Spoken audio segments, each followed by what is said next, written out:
Amigos, amigas, muy buenas noches. Bienvenidos sean a su canal La Sinfonía del Pensamiento. El día de hoy, con el gusto de siempre, les saluda su servidor, Isaías Cipriano, esperando que este contenido que vamos a desarrollar en breve sea de su completo agrado.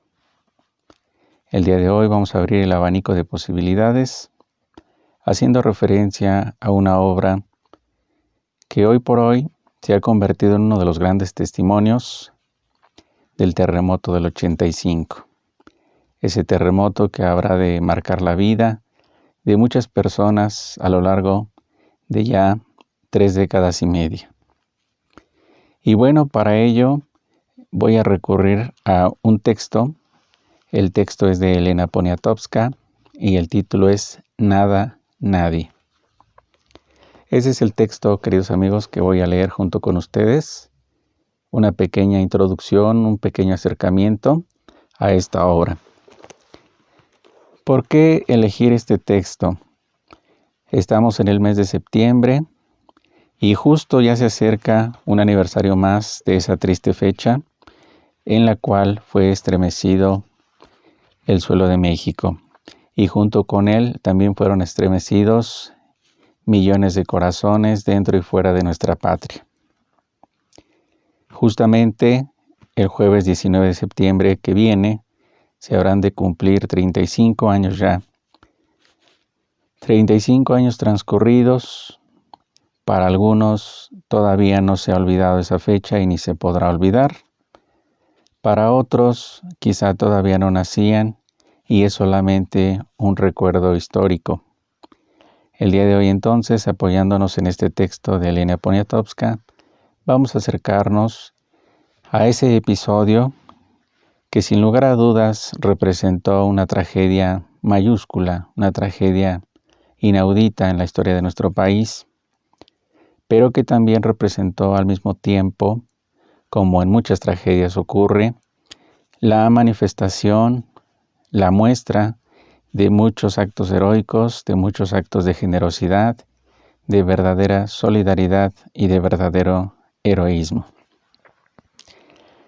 Siendo así las cosas, entonces, queridos amigos, pues pasemos primero que nada a referir algún punto que tiene que ver con la ficha técnica de la escritora, activista y periodista Elena Poniatowska.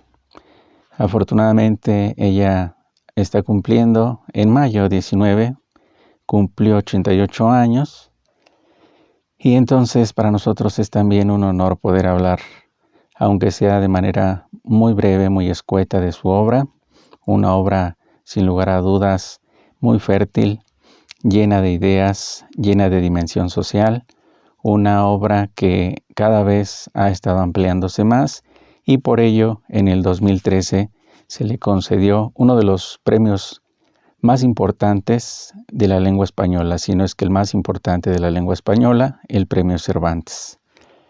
Elena Poniatowska nació en París, Francia, un 19 de mayo de 1932.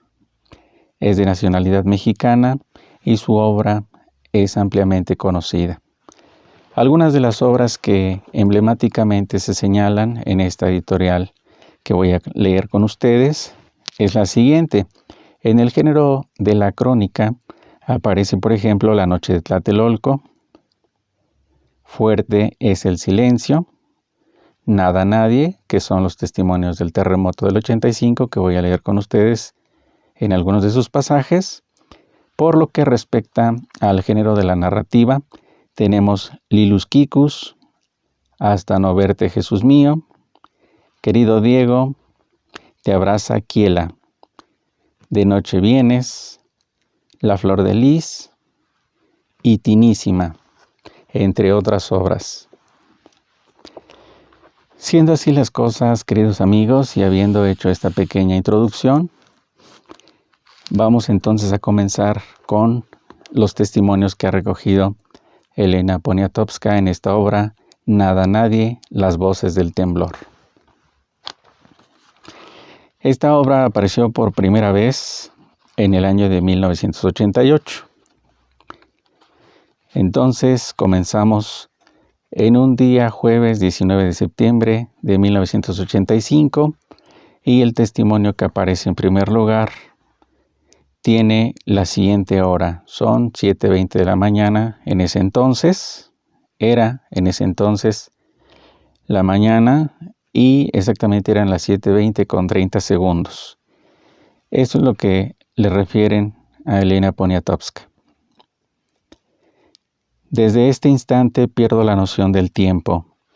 Solamente después de terminado el terremoto sabré que duró casi 2 minutos, con una intensidad de 8 grados en escala de Richter, graduada solamente hasta 9 grados.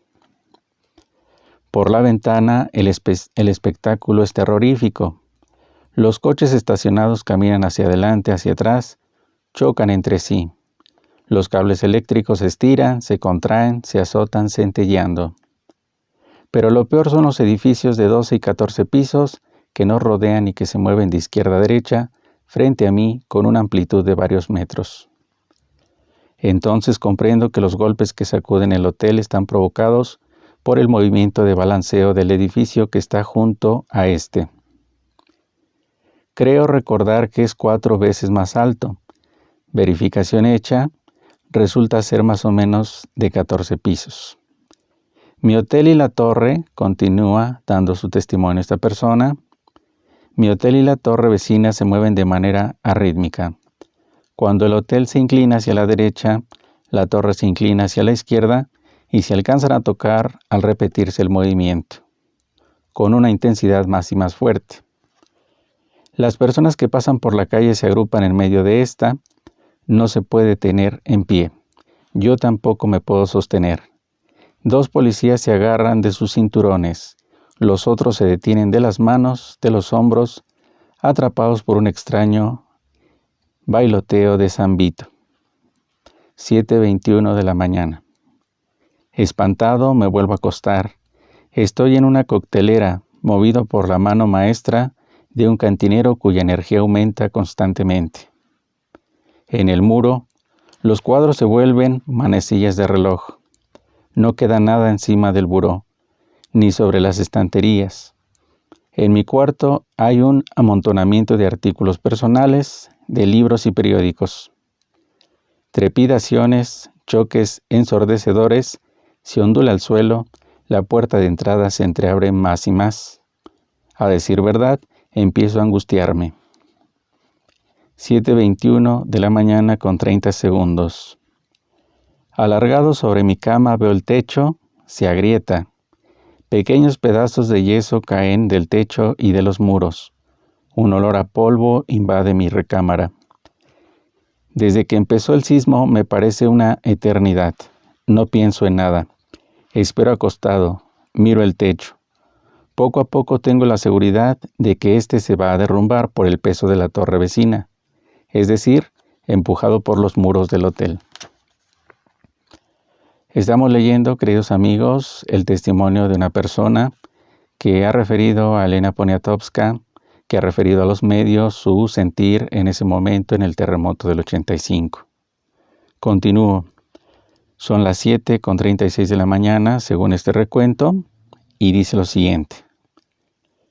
El límpido cielo matinal de la ciudad toda es ya una masa grisácea, porque caen edificios uno tras otro y la tragedia va de norte a sur. En Tlalnepantla, la familia Pérez Cruz se hace cruces. A las 4 de la mañana caliento un poco de café o de hojas, té de hojas para no salir con el estómago vacío.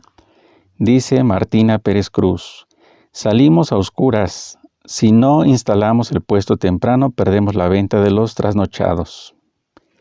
Vienen a diario a poner su puesto de tacos en la Plaza de Toros de la Ciudad de los Deportes. Dice la señora Martina Pérez, damos mole de olla, de cola de res, frijoles charros, pambazos y flautas, y no es que le presuma, pero todo muy rico. Cada día son más grandes las distancias, cada día más lento el trayecto. Hago 2 horas y media y cuando me va bien, 2. Dice Jorge Mujica, tornero que vive en la colonia Pólvora. Transbordo 3 veces, cuando me toca ir colgado afuera, Me alegro porque me ahorro los 3 pesos del pasaje. Camino 1 kilómetro hasta el taller y me gusta porque a esa hora pienso en mi casa y en mis hijos que están durmiendo. Aquí, queridos amigos, tenemos un acercamiento a estas voces que son de carne y hueso, a estas voces que existieron realmente o que existen todavía.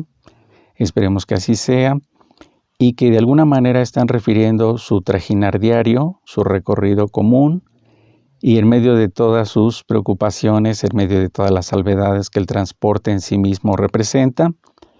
Este testimonio de Jorge Mujica nos dice: camino 1 kilómetro hasta el taller y me gusta porque a esa hora pienso en mi casa y en mis hijos que están durmiendo.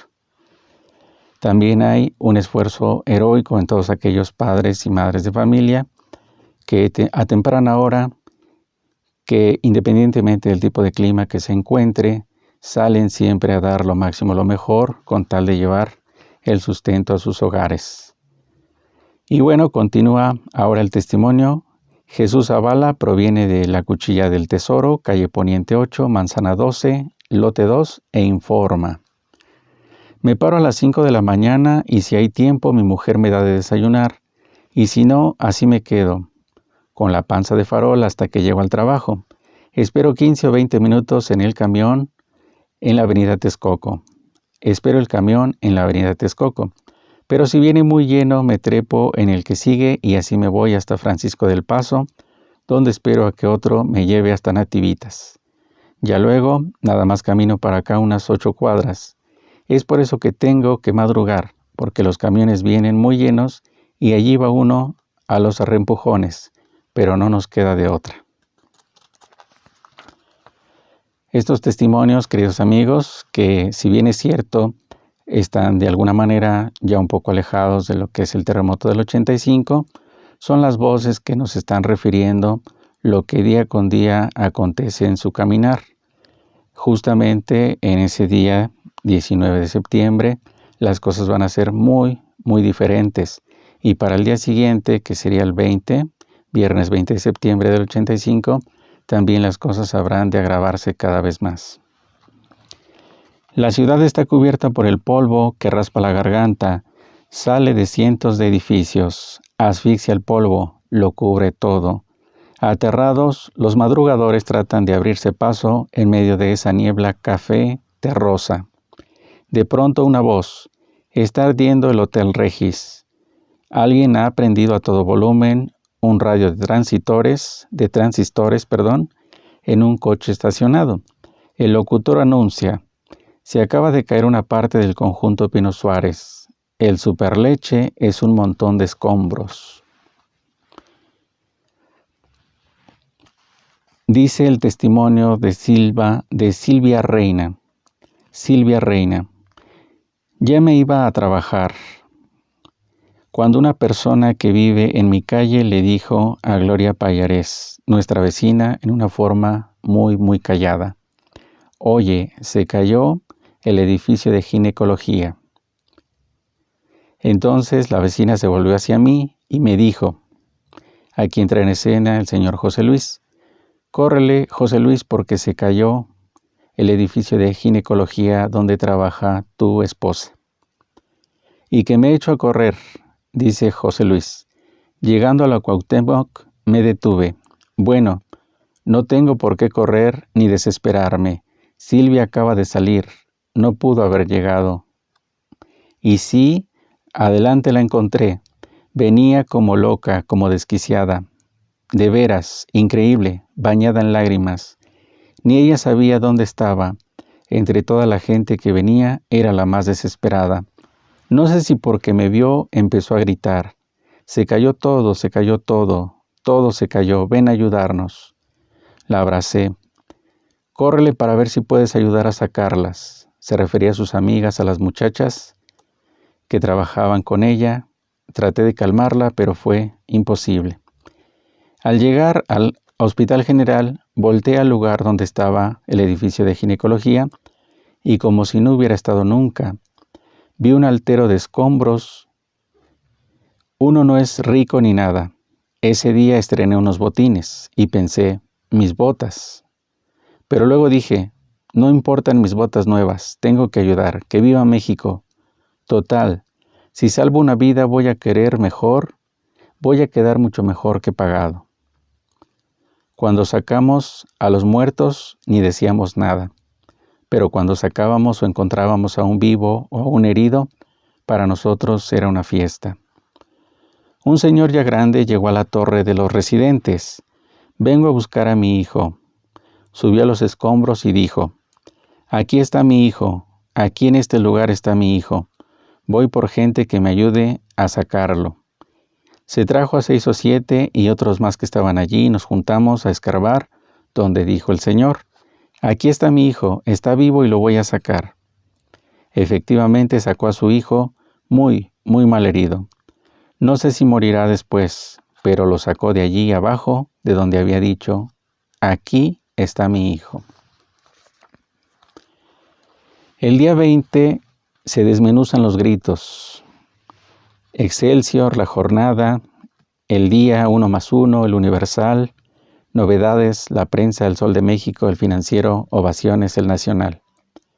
Hablan inicialmente de 4,000 muertos, 7,000 desaparecidos, 10,000 heridos, aunque la cifra exacta tal vez nunca se sepa. Los diarios hacen hincapié en que cientos de médicos, 200 mujeres y un gran número de recién nacidos están atrapados en el Hospital General. Del centro médico arrasado, 2,030 pacientes son trasladados a otros hospitales o dados de alta precipitadamente. El Día señala, elogia el heroísmo popular y la solidaridad de las brigadas de auxilio, y el 1+1 describe el ambiente demencial en que se mezclan los gritos, las sirenas de las ambulancias y de los automóviles policiales. El edificio Nuevo León, secciones E y F, está doblado en el suelo sobre sí mismo como un pastel mal cocido. Sus escombros alcanzan 4 pisos. Encima de esta masa informe, rescatistas improvisados inician la operación hormiga. Estamos leyendo, queridos amigos, los testimonios del terremoto del 85. En este momento se encuentran las descripciones generales del contexto brutal del ambiente tan trágico que se ha extendido desde jueves 19 y viernes 20. El cascajo y las piedras pasan de mano en mano, en cubetas, cacerolas, trastes de cocina, lo que sea. El espectáculo de un brazo buscando el aire entre piedras y varillas es intolerable. La atroz conciencia de que personas vivas respiran atrapadas entre los escombros moviliza a los sobrevivientes. Vacían las tlapalerías de picos, palas y lámparas. Los que no alcanzan implementos con las manos remueven la tierra. Es constante la amenaza de incendios o estallidos de gas, derrumbes y accidentes. Sin embargo, a nadie se le ocurre ir a su casa. Cada minuto que pasa, el sismo adquiere más víctimas. De boca en boca van corriendo las malas noticias. El edificio del CONALEP, Colegio Nacional de Educación Profesional, en la calle de Humboldt, casi esquina con la avenida Juárez, ha sepultado a cientos de muchachos. 400 alumnos por turno en varios salones de clase. En la noche, a pesar de tener que trabajar con lámparas, los bomberos logran hacer contacto con un grupo de sepultados. Les dicen que son 18 y pueden respirar porque el aire se cuela por una fisura. Que nadie se preocupe, añaden los rescatistas. Los valerosos muchachos dicen, solamente un favor, traigan agua y comida, tenemos sed y hambre, de lo demás no se preocupen. Un rescatista apodado La Pulga, Marcos Efrén Sariñana, dice lo demás. Su estatura, y por eso le dicen La Pulga, es de unos 54, lo cual le permite entrar a los túneles vedados para otros. Él viene de Cuautla, donde es socorrista, y salva muchas vidas, entre ellos a Abelito, a los 3 días, después de 18 horas de excavar. ¿Por qué menciono este dato, queridos amigos? Porque sabemos muy bien que hay muchos héroes y heroínas anónimas, que están siempre detrás apoyando de una forma u otra y que pasan desapercibidos y sin embargo su sola presencia hace una diferencia fundamental. Estamos leyendo estos testimoniales del terremoto del 85, leyendo la obra Nada Nadie, Las voces del temblor, de Elena Poniatowska. A medida que avanza el día y se acumulan los desastres, las consecuencias son inimaginables. El 20 de septiembre, a las 7:39 de la noche, un nuevo terremoto de 5.6 grados de la escala de Richter sacude a la Ciudad de México. La gente se hinca en la calle. Ya no, Dios mío, ya no. Escucha a Marta Anaya en la avenida Cuauhtémoc. Los voluntarios y rescatistas salen aterrados de los derrumbes en los que estaban ayudando. Una multitud avanza desesperada sin saber cómo ni a dónde en una espantosa caminata. Ahora viene un testimonio que dio a través de la televisión a todos los mexicanos el presidente en turno, Miguel de la Madrid. Dice lo siguiente: la tragedia que nos azotó el día de ayer ha sido una de las más graves que ha resentido México en su historia. Hay cientos de muertos y lesionados. Todavía no tenemos cifras precisas ni completas. Aún hay atrapados en muchas construcciones que no hemos podido rescatar. Frente al siniestro, se han producido no solo actos de extraordinaria solidaridad por parte de los distintos sectores de nuestro pueblo, sino también actos que merecen plenamente el calificativo de actos de heroísmo que mucho honran al pueblo de México. Es más, todavía hace una hora y media tuvimos un nuevo temblor de menor intensidad y duración que el de ayer, pero que sigue provocando incertidumbre, miedo e inquietud. El gobierno de la República y los gobiernos de los estados hemos reaccionado al máximo con nuestros esfuerzos y capacidades.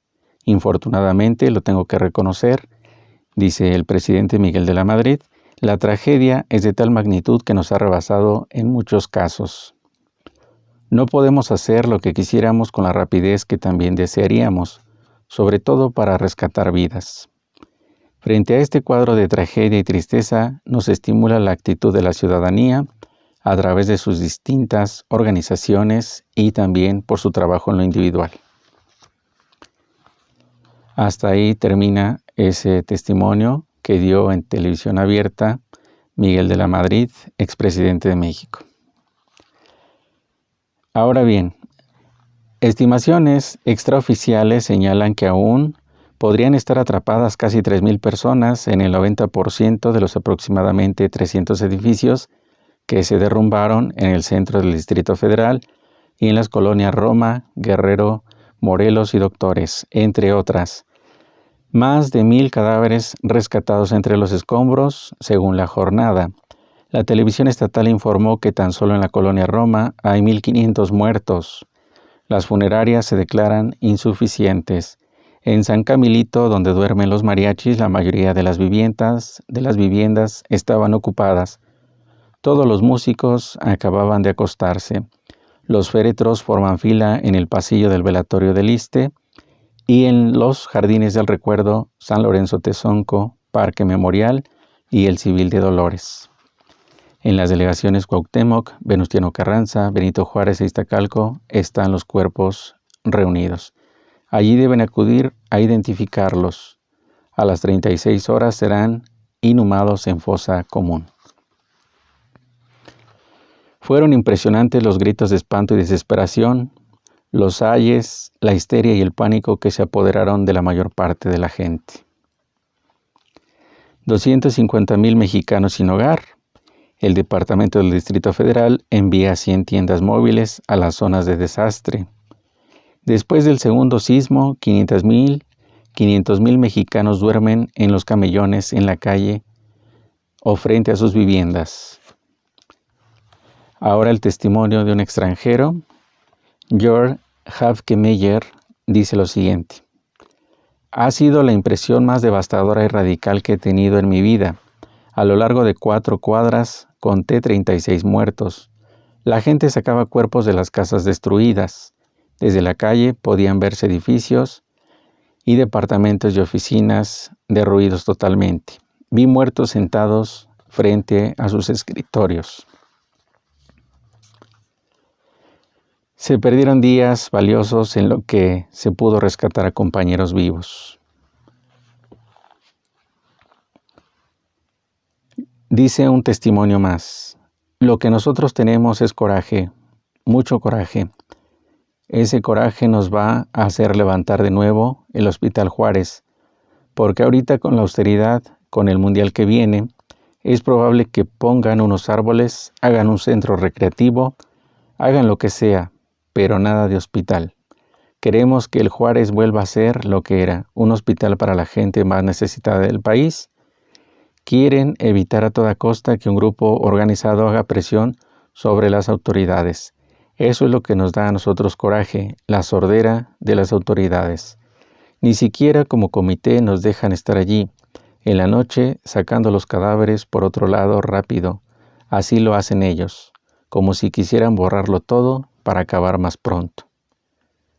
Estamos hablando de que el mundo en el cual funcionaban, vivían todos estos seres se trastornó completamente, como lo dice Elena Alonso. Su mundo entero se destrozó en solo 2 minutos y medio.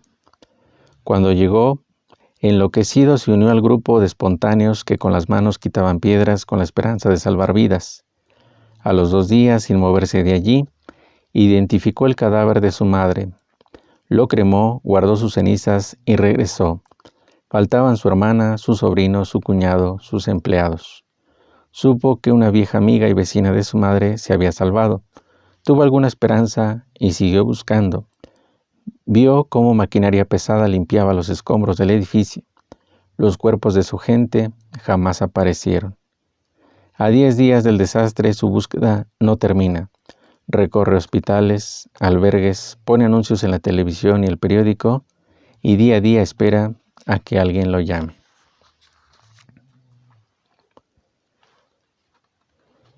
Alguien grita: ¡una lámpara, una lámpara! Y la exigencia, según Ricardo Gómez Moreno, se multiplica desde lo alto de los escombros hasta el estacionamiento. Una lámpara, sigue la petición angustiada y de pronto otro grita de la misma manera: ¡silencio, silencio! Todos callan. Nadie se mueva, todo silencio. Se hace el silencio y el socorrista exclama: Guadalupe Molina está aquí. La lámpara llega al final de la larga cadena, el socorrista alumbra bajo la losa, pero no se ve a Guadalupe Molina. La cadena de manos y cubetas trabajan en esa dirección y los pequeños puñados de escombros empiezan a ser sacados. La esperanza de rescatar una vida nueva da fuerza.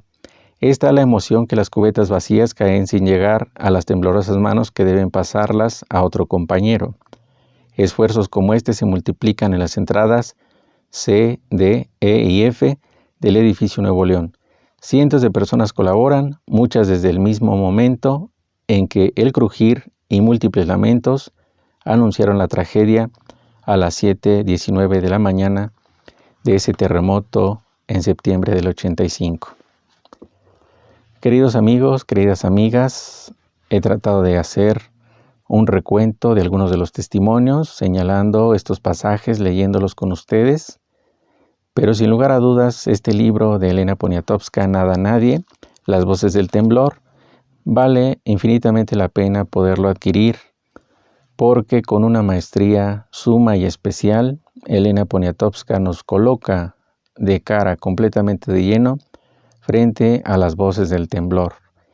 Es esa maestría que le permite hacer que nosotros toquemos con las manos una realidad que parece distante, que parece fugaz, y que gracias a el poder de la literatura y la maestría que tiene, Elena Poniatowska logra contagiarnos de ese sentimiento, tanto el de alegría por momentos como también el sentimiento de angustia, de tristeza, de desolación y de desamparo.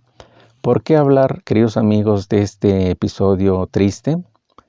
Precisamente para valorar la vida, para aprovechar la existencia que tenemos, para valorar la presencia de nuestros seres queridos, que nosotros no estemos, por ejemplo, negando nuestros abrazos, nuestros besos, nuestra ternura a la gente que nos ama, que nos quiere, que nos considera. En ese sentido, esta obra lo que pretende, y este testimonio en este día, a través de la Sinfonía del Pensamiento, es justamente que nos ayude cada vez más a hacernos conscientes de nuestra fragilidad, pero también a hacernos conscientes de nuestra grandeza. Muy buenas noches, queridos amigos, esperando este video haya sido de su enorme agrado. Es tan solo una pequeña introducción. Queda abierta la posibilidad de que ustedes encuentren alguno de los libros de la gran escritora Elena Poniatowska. Muy buenas noches, queridos amigos, y hasta pronto.